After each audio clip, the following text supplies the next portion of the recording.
ابھی air marshal صاحب نے بریک میں جانے سے پہلے تبصرہ کرتے ہوئے یوکرین والی وار کے حوالے سے ذکر کیا کہ سی آئی اے کی اور موساد کی کہیں نہ کہیں یوکرین کو مدد حاصل ہوگی، جو انہوں نے ابھی ریسنٹلی ایک رشین ایئر بیس پہ اٹیک کیا جس میں ان کے کئی جہاز کہا جاتا ہے کہ ڈیمیج ہو گئے، چند ایک ڈسٹروائے بھی ہو گئے۔ دو مواقع کے اوپر پلوامہ کے بعد ہم پرائم منسٹر ہاؤس میں تھے اور پرائم منسٹر اس وقت عمران خان تھے، تو انہوں نے کہا کہ این پیک کے اوپر کرائسس جب چل رہا تھا پاکستان اور انڈیا کا، تو اطلاع ملی کہ اسرائیل اور انڈیا مل کر پاکستان کے نیوکلیئر پروگرام کے اوپر اٹیک کرنے کا ان کا پروگرام ہے۔ پھر پاکستان نے کچھ موومنٹ کی، کچھ اپنی ایکٹیویٹی دکھائی، تو وہ فوری طور پہ انٹرنیشنل کمیونٹی اس نے انٹروین کیا اور معاملہ رک گیا۔ ابھی دوبارہ وہ پلوامہ کے بعد تھا، اب پہلگام کے بعد ہم پرائم منسٹر ہاؤس میں دوبارہ تھے، تو شہباز شریف صاحب نے ہمیں بتایا کہ پیک وار کے اندر سری نگر کے اور دوسری جگہوں کے اوپر اسرائیلی اکوپمنٹ بھی استعمال ہوا، ان کے ڈرونز بھی یوز ہوئے اور ان کے جو ایڈوائزرز تھے، ملٹری ایڈوائزرز، وہ بھی بیٹھے ہوئے تھے۔ میں آپ کو ایک چھوٹی سی رپورٹ دکھاؤں گا، تو ایئر مارشل صاحب سے میں چاہوں گا کہ وہ اس کو تھوڑا سا بتائیں کہ یہ کتنا بڑا گٹھ جوڑ ہے اس وقت اسرائیل اور انڈیا کا۔ رپورٹ دکھائے گا جی۔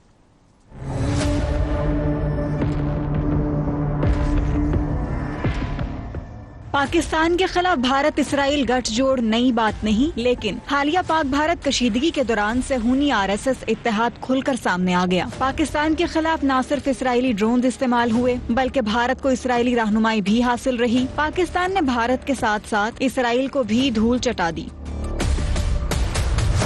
مودی سرکار نے صہیونیت کے نقش قدم پر چل کر بھارت کو اسرائیل کی جھولی میں ڈال دیا ہے۔ ہماچل پردیش کے علاقے پروتی ویلی میں اسرائیل کا اتنا غلبہ ہے کہ اسے چھوٹا اسرائیل کہا جاتا ہے۔ مودی کے دور میں پروتی ویلی میں قائم یہودی کمیونٹی سینٹر کو بڑے پیمانے پر وسعت دی گئی۔ اسرائیلی سفیر اور کاؤنسلرز باقاعدگی کے ساتھ وہاں کا دورہ بھی کرتے ہیں۔ عالمی تنہائی کا شکار بھارت اب اسرائیل کو خوش کرنے کے لیے تمام حدیں پار کرنے پر تل گیا ہے۔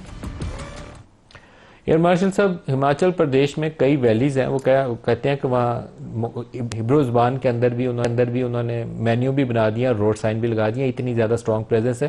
لیکن دو وزرائے اعظم عمران خان اور شہباز شریف، جن کو ہم نے خود سنا پرسنلی وہاں ان کے اس کرائسس کے اندر جو آف دی ریکارڈ بریفنگ تھی، اس کے اندر انہوں نے بڑا تفصیل سے بتایا کہ اسرائیلی وہاں موجود تھے اور پاکستان کے حملے کے اوپر تیاری کر رہے تھے۔ تو یہ گٹھ جوڑ کی نوعیت کیا ہے؟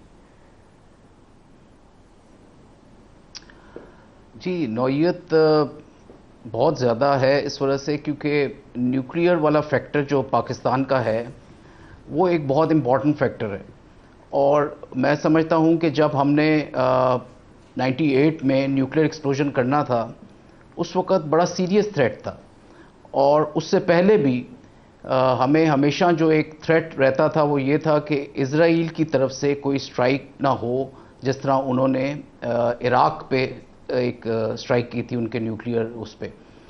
تو پاکستان کے اوپر through out during the development of nuclear capability یہ ایک تھریٹ رہا ہے اسرائیل کا، اور آف کورس اس وقت چونکہ مطلب بھارت کا تو ہمیشہ سے تھریٹ ہے اور وہ ہمیشہ سے پاکستان کا دشمن رہا ہے، اور سب سے زیادہ جو کھٹکتا تھا نیوکلیئر پروگرام وہ بھارت کو کھٹکتا تھا یا اسرائیل کو کھٹکتا تھا۔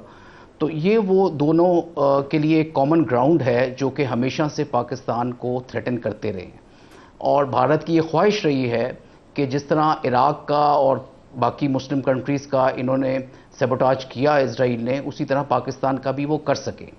وہ کچھ ایسے فیکٹرز تھے، کچھ انٹرنیشنل آپ کی ریلیونس تھی 80s میں اور 90s میں کہ ایسا ہو نہیں سکا، اور اس کے علاوہ پاکستان نے اپنے آپ کو ملٹریلی اتنا مضبوط رکھا۔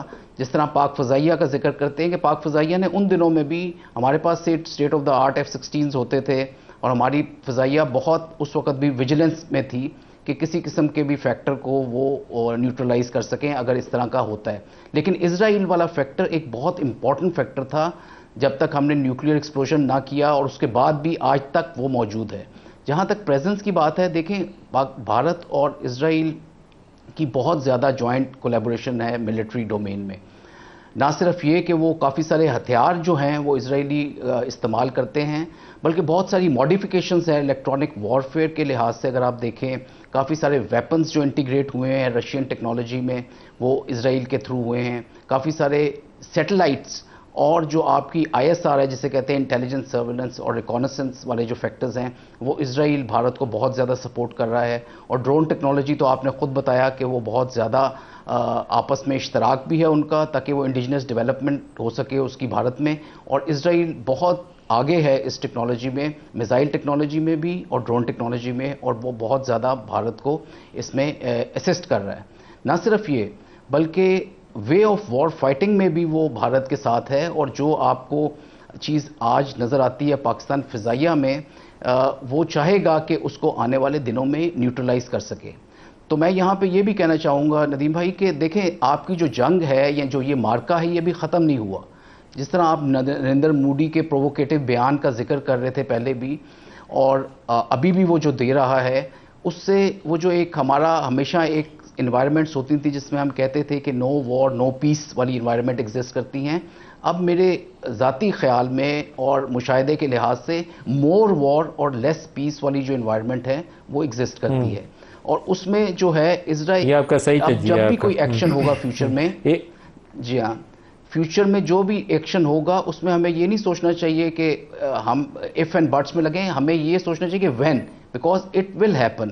دے ول, یہ پرووکیٹو بیان کے علاوہ اور آپ کے ٹیررزم کے علاوہ جو یہ کر رہا ہے آپ کے ویسٹرن بارڈر میں, کوئی نہ کوئی کائنیٹک ایکشن بھی کرے گا اور آپ کو اسٹرینگولیٹ کرنا چاہے گا اکنامکلی بھی اور ڈپلومیٹیکلی بھی اور انٹرنلی بھی. یہ ویج کریٹ ضرور کرے گا. یہ ارریگولر وارفیئر آپ کے ساتھ ضرور مودی کوئی نہ کوئی اس طرح کے ایکشن کرے گا آنے والے دنوں میں.